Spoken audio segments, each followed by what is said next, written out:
quanto tempo?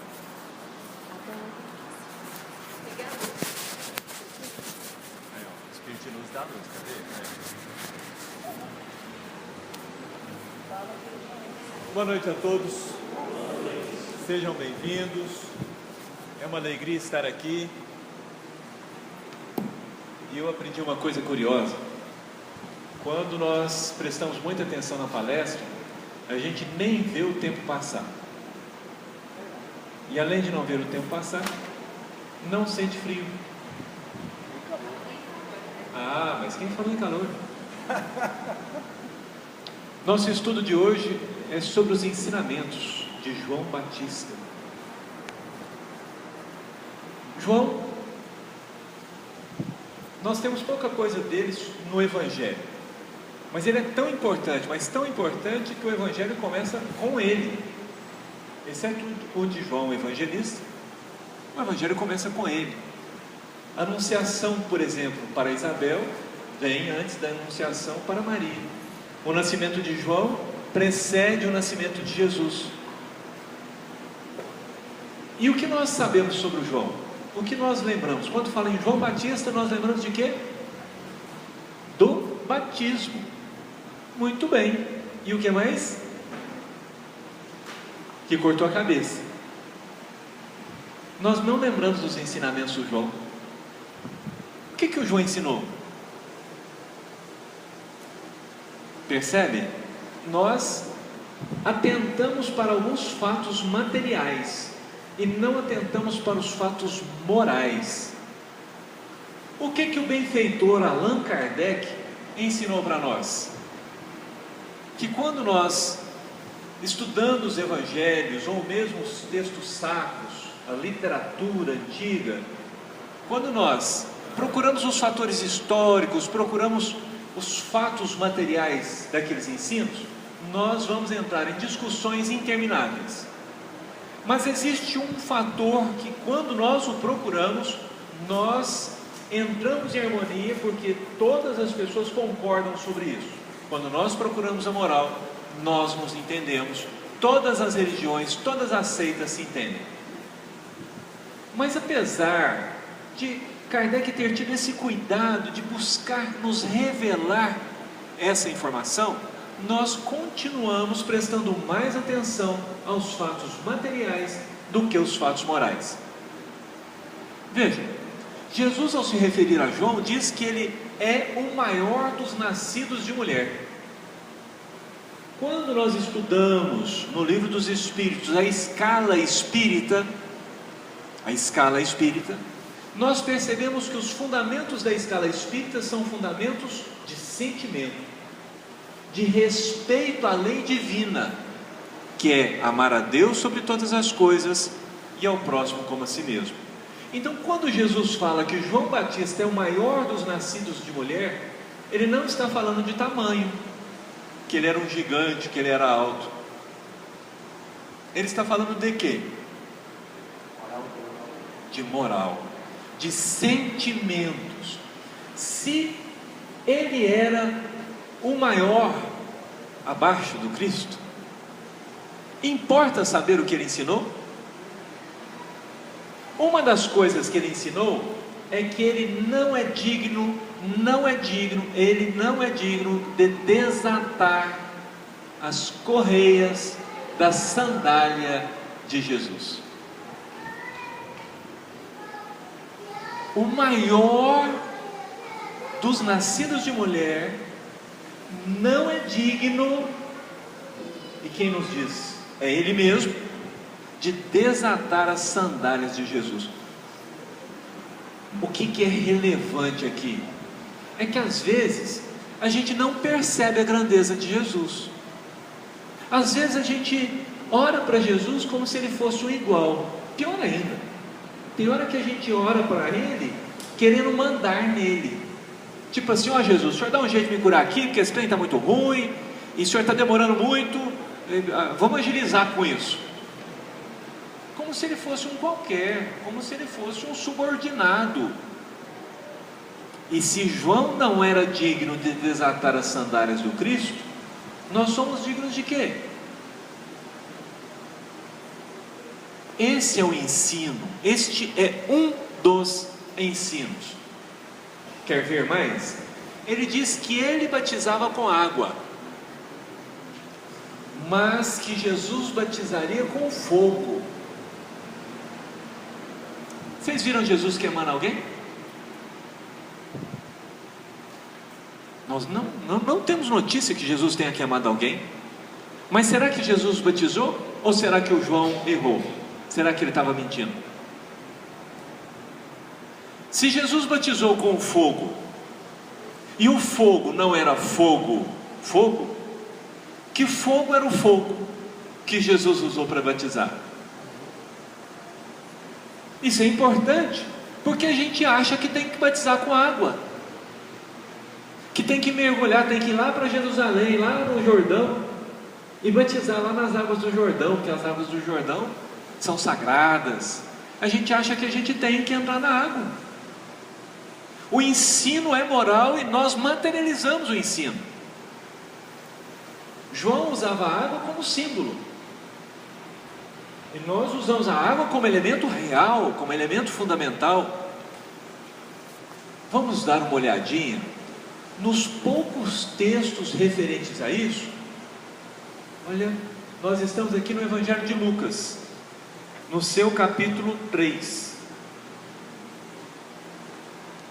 Nós temos também no Mateus, capítulo 3 também.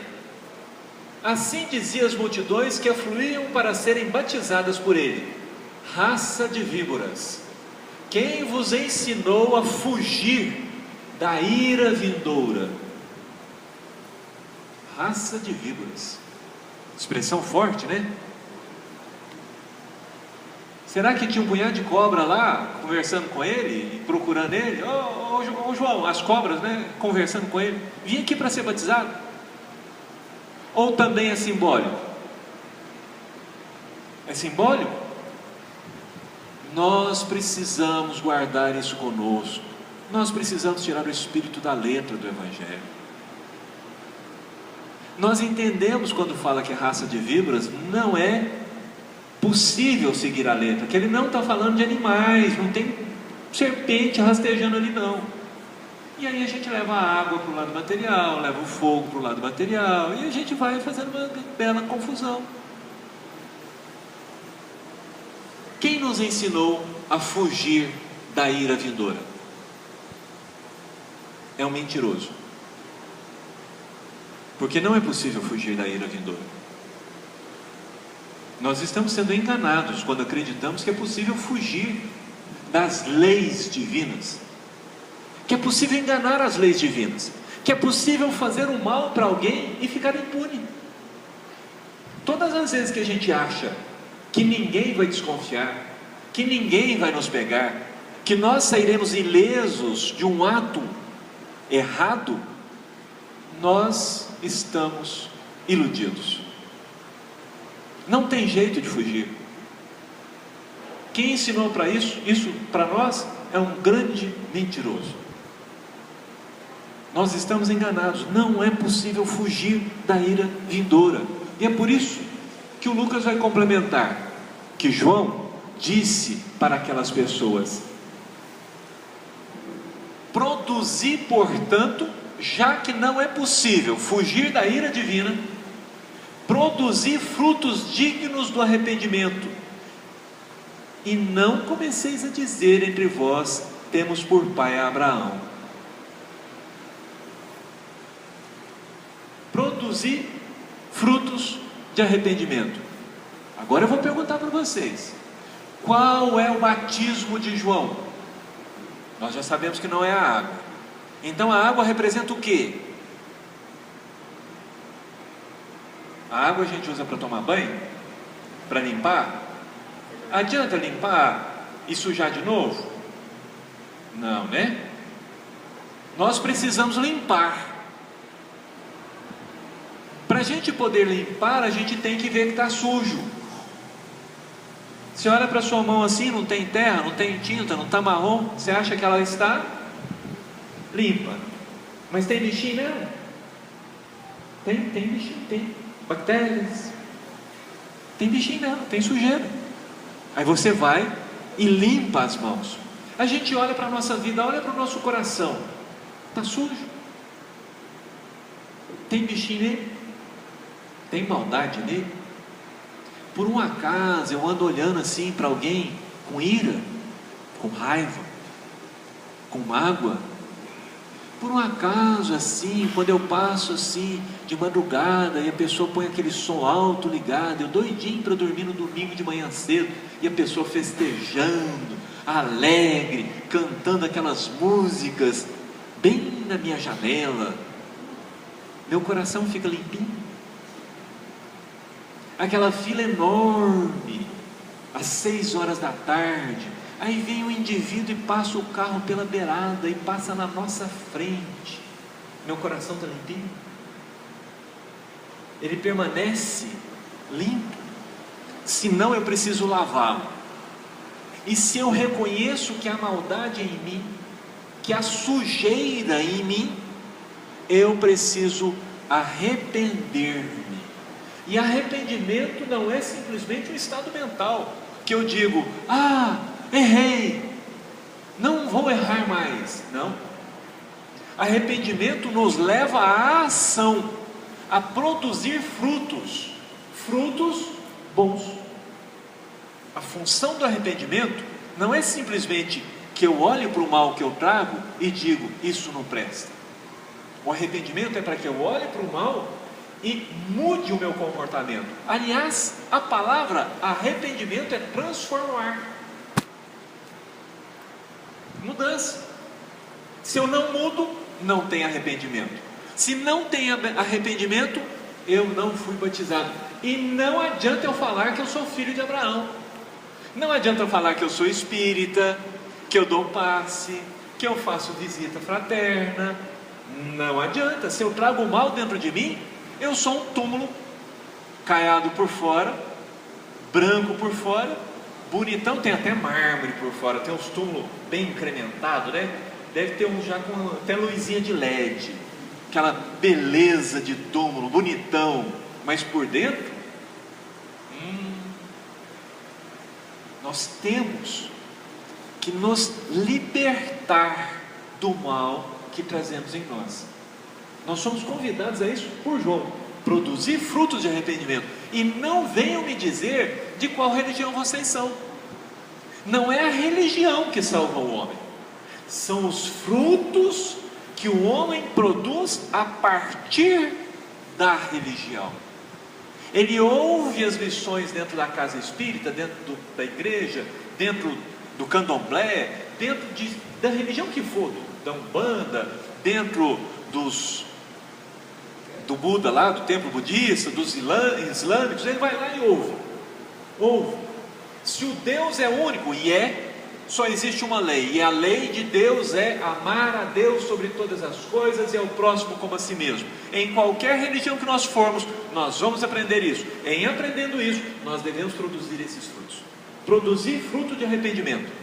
Porque não adianta na hora da morte falar assim, mamãe era espírita, mamãe era presidente de centro, papai era médium de materialização, uma beleza. Ou então dizer assim, não, mas eu era amigo do Chico. Quantas vezes eu fui lá e fui motorista do Chico? Vocês acham que o motorista do Chico está salvo? Vocês acham que o filho do Chico está salvo? Se vocês acham que as pessoas que receberam cesta do Chico estão salvas? Vocês acham que as pessoas que foram curadas? Porque tem uma historinha que o Dr. Bezerra passou uma receita para uma senhora, a senhora não tinha como comprar medicamento. O Chico conversou com o Bezerra falou para ele, fala para ela rasgar o papelzinho no número de dias que ela tem que tomar, e cada dia ela tomar um pedacinho do papel. A mulher foi, rasgou, tomou e curou. Vocês acham que ela está salva? Não. O que nos salva são nossos frutos. As nossas obras são nossas advogadas. Só elas realmente nos afastam da ira vindoura, seja lá o que isso for, né?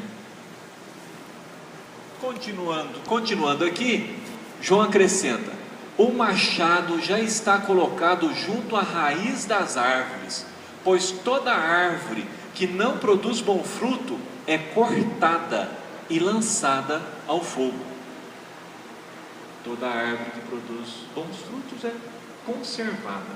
A árvore que não produz bons frutos é cortada. E o que nós entendemos disso? Que a gente tem que chegar em casa e cortar a árvore porque ela não dá frutos?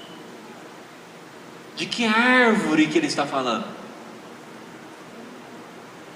Qual árvore? Nós mesmos. São as nossas ações. Então, se eu tenho frutos maus, o que eu posso ter certeza? Que o machado já está posto à raiz. Vai ser cortado. O mal nunca vencerá. O destino do mal é ser cortado e virar cinza, e virar adubo. O destino do mal é ser reciclado. Não há como ele vencer. Ele é temporário. Tem alguém com machado para arrancar essas árvores de maldade que nós ainda trazemos dentro de nós. Um machado bem afiado.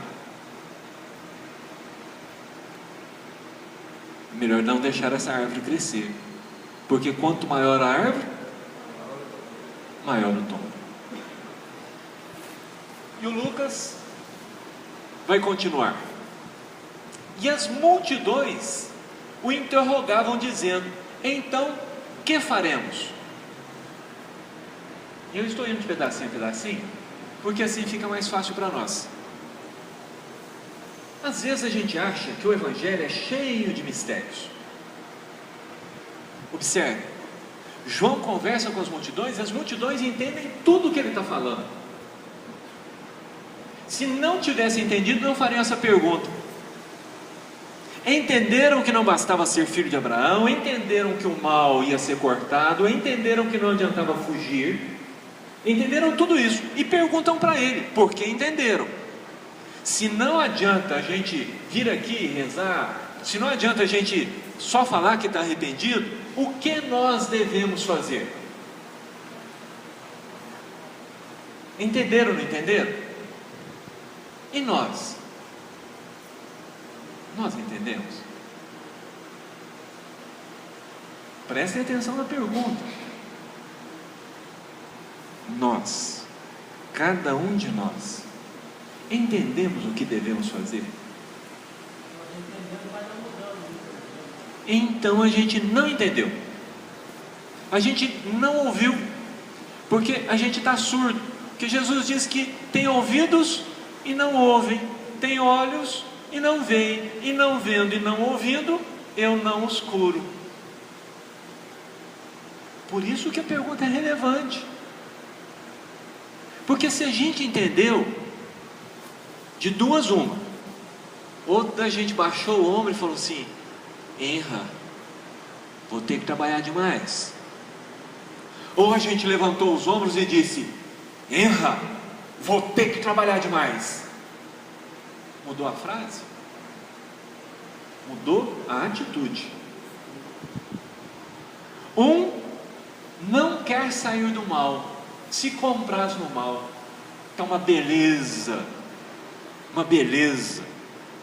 ficar aqui na preguiça, sem fazer nada, vivendo do jeito que eu sempre vivi, olhando as pessoas passar na porta, falando mal delas, encrencando aqui, encrencando ali, dando uma roubadinha. Tá bom demais. Então na hora que entende, não quer, fica chué. Para que eu vim na casa espírita hoje? Eu bem que estava com intenção de faltar, estava passando novela, por que eu não fiquei na novela? Já o outro, estou salvo, é só trabalhar e eu consigo me libertar dessas encrencas que eu fiz até hoje. E se atira com o coração vibrante, animado pela oportunidade. Que bom que Jesus me trouxe aqui. Os Espíritos estão realmente me ajudando, trouxeram aqui para que eu não me engane, para que eu saiba realmente o caminho. É bom que a gente escolha nosso grupo. João vai responder.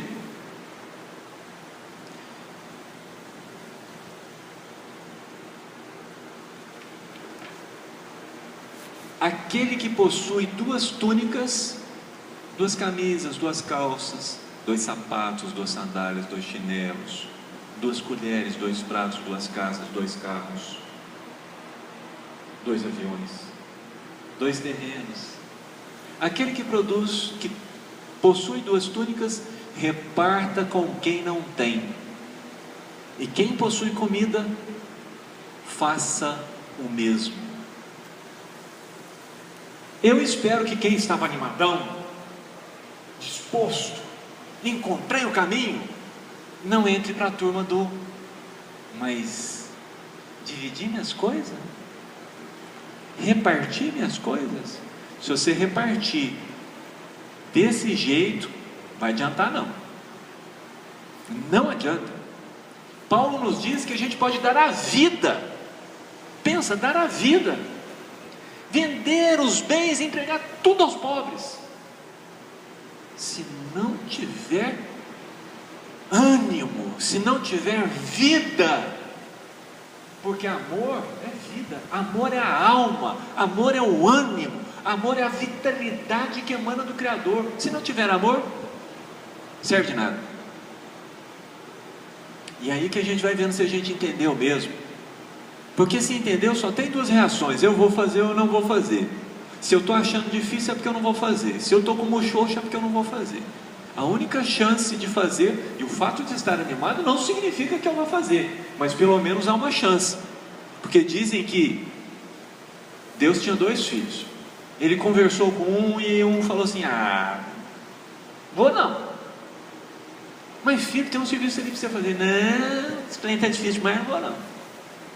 Aí ele conversou com o outro e falou: pode deixar comigo, pai, eu vou lá. O pai virou as costas. O filho preguiçoso, aquele que estava desanimado, vou lá. Foi e fez. O outro que estava animadão, prometeu para o pai: vou deixar isso para depois. Então, mesmo eu tendo escolhido um lado, mesmo eu tendo recebido as sementes e ficado animado, eu preciso de cuidar para que os espinheiros não cresçam e abafem. E se eu recebi como se fosse à beira do caminho, nem estava ali, eu ainda assim posso receber essas sementes e produzir frutos. Não é só a primeira reação, é o que vem depois, é o que eu faço com essas informações, porque ele vai conversar mais, ele vai falar mais, ele vai falar assim,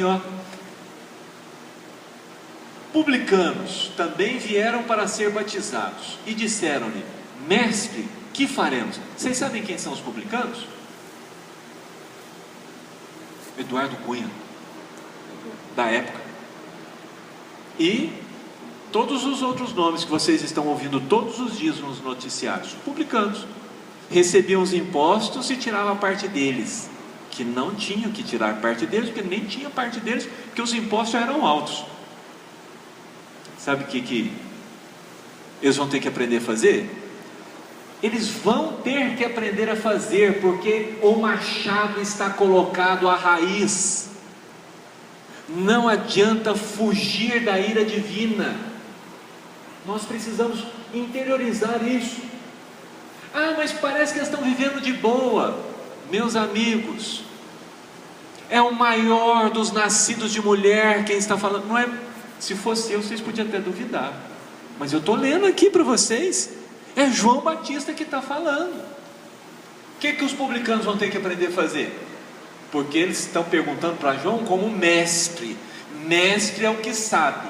Quando a gente chama o outro de mestre, é porque nós somos aprendizes, somos aqueles que não sabemos. Então perguntamos, e ele responde: não deveis exigir nada além do que vos foi prescrito. Acabou a corrupção.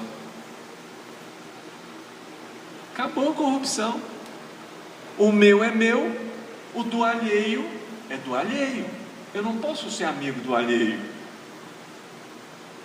O que é meu é meu. O que é do outro é do outro. Eu não quero que me roubem. Não posso roubar. Ah, mas é uma balinha só. Eu não posso roubar. Ah, mas é só uma moedinha que está sobrando ali em cima da mesa. Eu não posso roubar. Todo mal tem consequência. Toda árvore que produz maus frutos será cortada e lançada ao fogo. Que parte disso que nós não entendemos? Nós não temos como enganar, gente. Nós temos um bichinho chamado consciência, retratado pelo Walt Disney como sendo um grilo falante, que é falante, que ele está ali, vigilante. E não foi só isso não.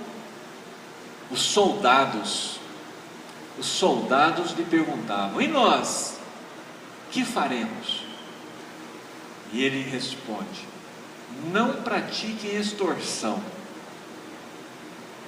nem acusem ninguém falsamente. Tá bom para vocês? Nem acusem ninguém falsamente. Estou lá no meu serviço. Não, vamos antes, vamos fazer uma coisa que ninguém nunca fez. A gente está lá com o nosso irmão e nós fizemos uma coisa errada.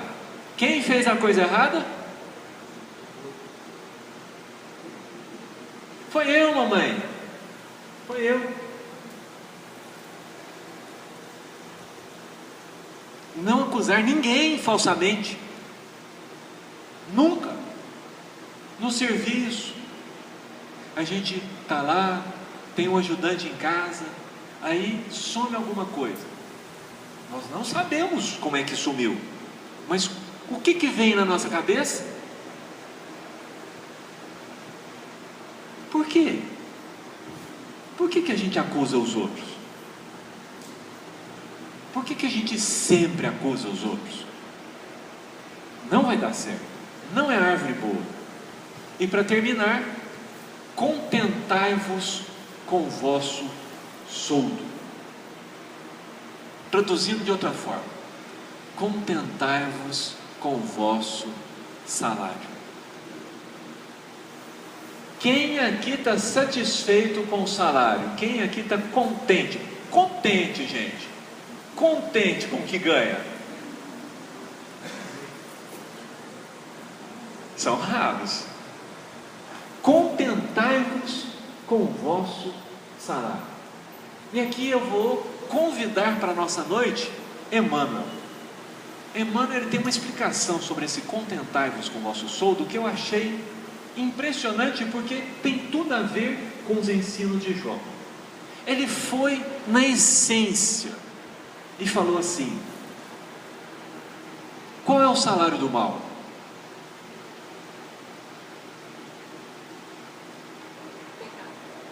O mal. O que eu faço para o outro eu recebo. Quem com ferro fere, com ferro será ferido. Eu faço para o outro e recebo. Por que Jesus recomenda fazer o bem? Porque eu faço para o outro e recebo. Qual que é o salário do bem? Então, se você está passando por problemas na sua vida, você está recebendo o quê? Vou perguntar de novo, porque talvez a gente não tenha prestado atenção na evolução da ideia.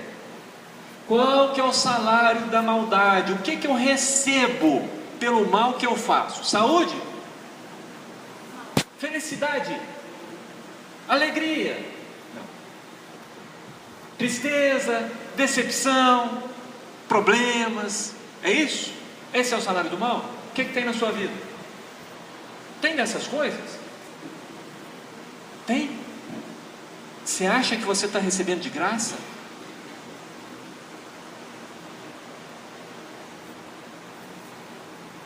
É o salário. É o salário. É o pagamento pelas minhas obras. Deus me chamou para trabalhar para Ele. Eu não fui. Eu quero receber o salário do trabalhador? Eu quero usurpar o lugar do trabalhador? Eu fui fazer coisas erradas. Me tornei um criminoso. Qual que é o destino que deveria ter um criminoso? Pelas nossas leis terrestres. Qual que é o salário dele? A felicidade? Não. Parece ser tão claro, mas a gente não aplica a nós, a nossa vida. A gente não entende que o que nós estamos passando é um salário. E veja, é um salário acompanhado de um Deus, de um Pai misericordioso. O que isso significa? Que eu não estou recebendo na exata medida do mal que eu fiz. Que o que eu estou recebendo está abrandado. Que o que eu estou recebendo vem acompanhado de uma misericórdia infinita, que diminui. Porque se eu fosse receber vocês eu não sei, se eu fosse receber na medida, eu provavelmente seria uma ameba, né? um daqueles seres que nascem assim, sem braço, sem mão, sem essa coisa errada. Sabe o que dizem? Tinha um cara lá que precisava nascer assim, pegar a ficha dele e puxar e falar assim, perna, corta, braço, corta também, orelha, pode cortar, não sabe usar a orelha, tudo que ouve estraga, olhos, tira, não é cego não, porque ele ainda tem a órbita, tira tudo, nariz, sem chance, língua, mas falava mal dos outros, não tem nem tanto, arranca também. Aí quando foram tirando, não sobrou nada, aí olharam para o coitadinho e falaram assim, desse jeito aqui só sobrou uma alternativa, devendo estando, só sendo palestrante.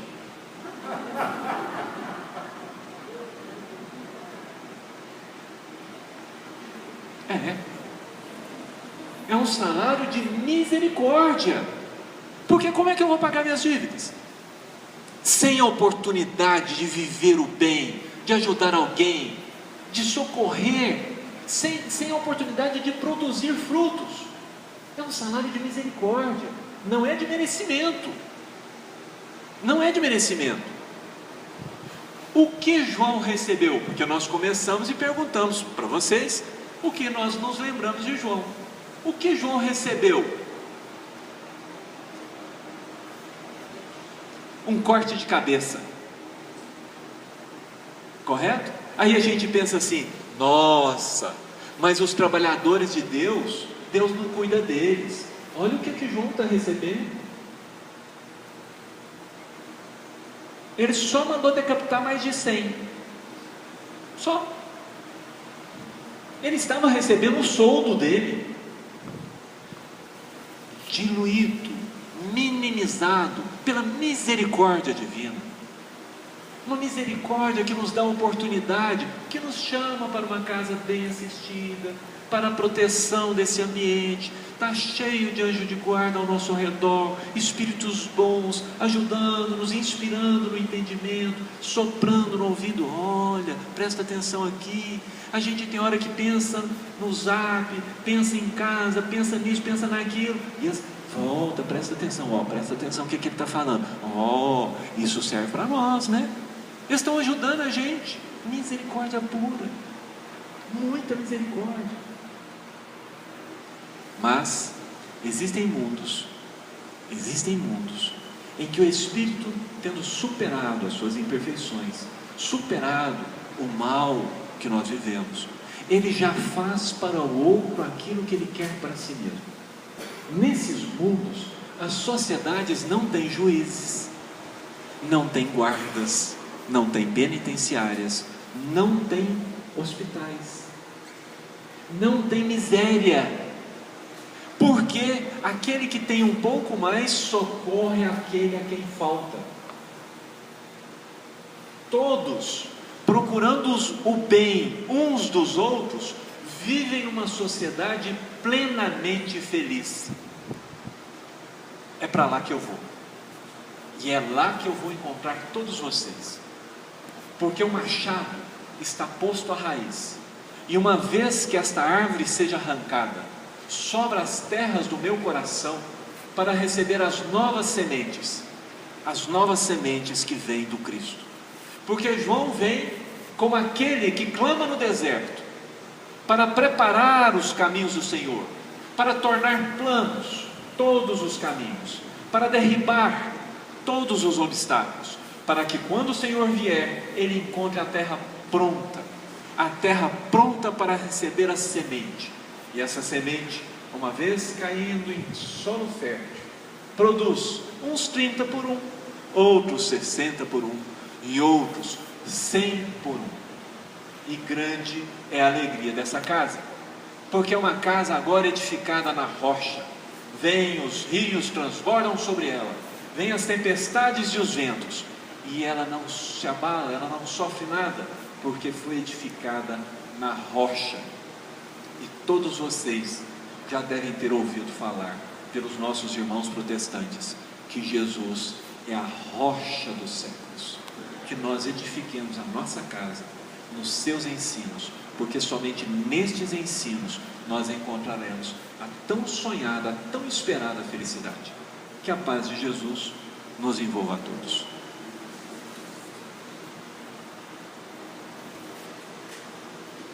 Fazer a prece? Vamos orar?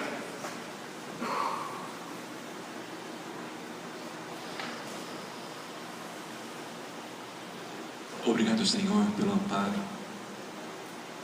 pelos teus mensageiros terem ido nos nossos lares para nos socorrer, para esclarecer os espíritos que vivem conosco, para medicá-los, para esclarecê-los. Obrigado, Senhor, essa falange de benfeitores que se derramam como estrelas do céu sobre a terra, trazendo-nos o Consolador, consolando-nos, despertando-nos a esperança, fortalecendo-nos a fé e o desejo no bem. Obrigado também, Senhor, a esses irmãos que ainda nos perseguem, que nos mostram nossos erros, que nos chamam a atenção para os nossos vícios e defeitos. Concedei-lhes, Senhor, a graça de nos perdoar. Concedei-lhes o alívio, que eles consigam se libertar de nós e seguir em direção à Tua luz. Que eles sejam todos abençoados, porque enquanto nos perseguem, enquanto nos mostram o mal na sua intensidade, enquanto nós sofremos, nós vamos nos arrependendo, e com esse arrependimento, amparados pelos teus mensageiros, reerguidos das nossas fraquezas, dos nossos erros, viveremos como a ovelha, seguindo a voz do pastor, seguindo tranquila, serena, confiante, porque sabe que o pastor cuida dela. Que nós possamos sentir esse cuidado de Jesus para todos nós.